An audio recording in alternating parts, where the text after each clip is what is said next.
আর এই ঘটনায় ব্যাপক ক্ষোভ এলাকায়, ক্ষুব্ধ মানুষজন। গৌতম চৌধুরী গিয়েছিলেন এলাকায়, সেখানেও বিক্ষোভ, ব্যাপক বিক্ষোভ দেখানো হয়। পরিবার কি চাইছে বা এলাকার মানুষ কি চাইছেন দেখি আগে কথা দেখি, দেখাবো আপনাদের ছবিটা আগে।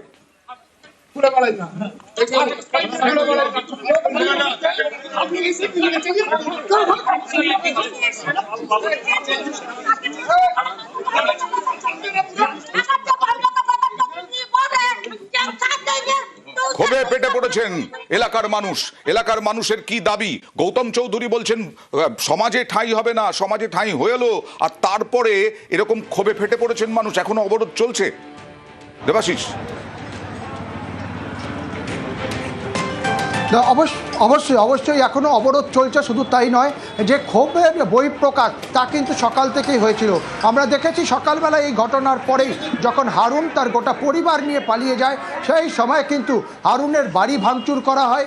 ইভেন যখন আমরা দেখি এই শফিকুলের দেহ নিয়ে আসা হয় তার এলাকায়, তখনও কিন্তু উত্তেজিত জনতা ভাঙচুর করে রোহিতদের বাড়ি, এবং রোহিত এবং হারুন এই দুজনের বাড়ি কার্যত তছনছ করে দিয়েছে উত্তেজিত জনতা। তাদের ক্ষোভের বহিঃপ্রকাশ, তার কারণ দীর্ঘদিন ধরে এই সমস্যা চলছে, পুলিশ কিছু একদম একটু দেখাই। নিউজ 18 বাংলার দর্শক যারা দেখছেন তাদের জন্য জানাই, রোহিতদের বাড়ি ভাঙচুর, রোহিতদের বাড়িতে বিক্ষোভ, অভিযুক্ত রোহিতদের বাড়িতে হারুন।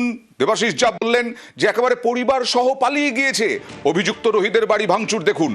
হারুনের বাড়ি এর আগে ভাঙচুর করেছেন বিক্ষোভকারীরা, ব্যাপক ক্ষোভ ছড়িয়েছে। প্রমোটার জনপ্রিয় ছিলেন এবং তার সঙ্গে সঙ্গে তিনি প্রতিবাদী ছিলেন।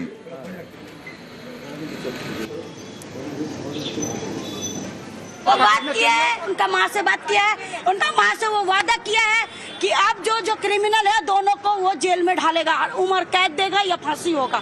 जब तक उसका इंसाफ नहीं होगा बाहर नहीं निकलेगा। बोलने से नहीं करने से खुश होता है। हम लोग लिखता मांगा, लिखता मिलेगा तब। আর আবার দেখাবো, রোহিতদের বাড়ি ভাঙচুর করেছেন ক্ষুব্ধ জনতা। অন্যদিকে হারুনের বাড়ি ভাঙচুর করেছেন ক্ষুব্ধ জনতা। রাস্তায় দেহ রেখে এখনো বিক্ষোভ চলছে, অবরোধ চলছে, এবং দুজনকে গ্রেফতার করতে হবে। যতক্ষণ না গ্রেফতার করা হবে ততক্ষণ অবরোধ চলবে। এটাই দাবি, এটাই স্লোগান ওই অবরোধকারীদের, বিক্ষোভকারীদের।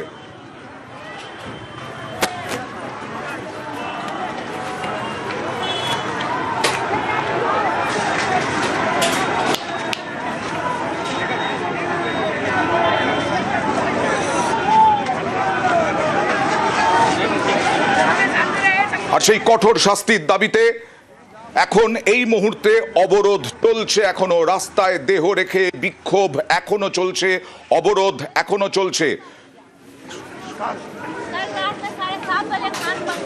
বিক্ষোভ চলছে, অবরোধ চলছে। এই মুহূর্তে কতটা পরিস্থিতি, উত্তেজনা রয়েছে কি বলছেন দেবাশিস? কি অবস্থা এখন? দেখো, এখনো পর্যন্ত আমি তোমাকে দেখাবো যে আমার ঠিক পিছনের অংশ, অর্থাৎ পিলখানা মোড়, সেখানে কিন্তু কার্যত অবরোধ চলছে।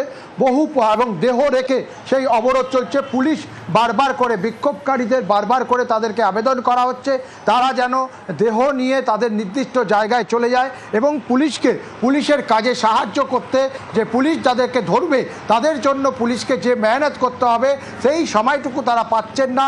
তারা কিন্তু এই উত্তেজনা পরিস্থিতি সামাল দিতে তাদের সময় নষ্ট হচ্ছে। এই আবেদন বারবার করে জানানো হচ্ছে।